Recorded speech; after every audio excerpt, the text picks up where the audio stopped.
What's up guys? Magluto tayo ngayon ng suman. Magandang umaga pala dyan sa Pinas. At ito guys, ready na ang ating lahat ng mga ingredients for our suman.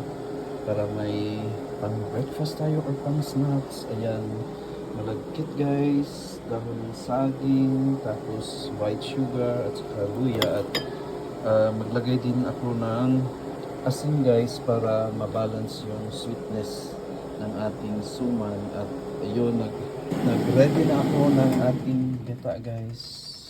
Siguro maya maya ilagay ko na yung malagkit. Ayan. Ayan guys, ilagay na natin ang ating sugar, white sugar na 1.5 cup. Ayan, tapos mamaya yung luya at saka asin. Yan guys, after siguro 1 to 2 minutes, lagyan na natin yung asin guys. Ano siya guys, pink salt or Himalayan salt para healthy. Yan, tapos halu-haluin na natin.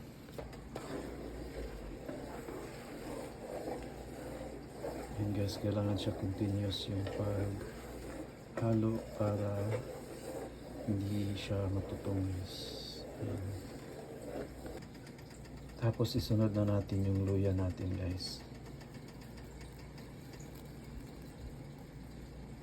Yan, tapos halo-halo konti. Ay, halo-haloin naman natin continuous na paghahalo guys. Salamat guys for watching. Please continue to support my Facebook page and my YouTube channel. At maya-maya isunod na natin yung malagkit na binabad ko siya siguro 3 to 4 hours na. Yan guys, isunod na natin ang ating malagkit.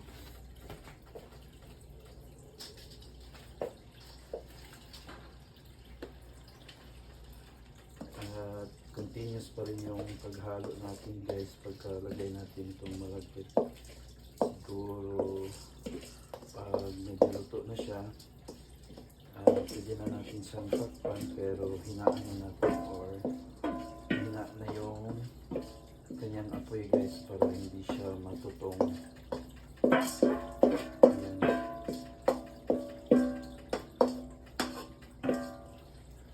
Saktang-sakto lang yung gata natin.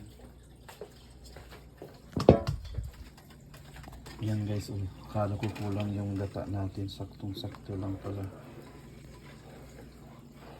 Yan guys, waiting for another maybe mga 10 to 15 minutes.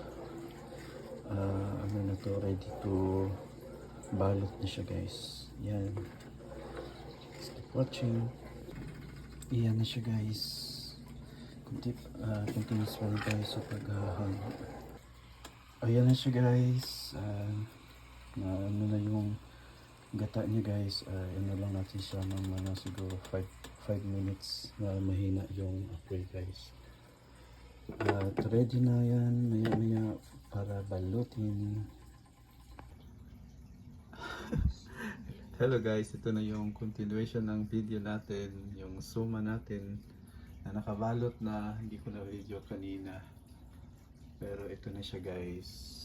At maya maya isasalang ko na to para maluto na at matikman na natin. Ito na yung suma natin guys, luto na.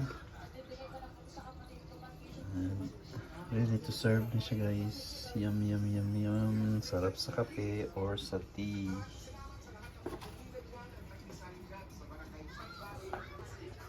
Ito na yung suma natin guys.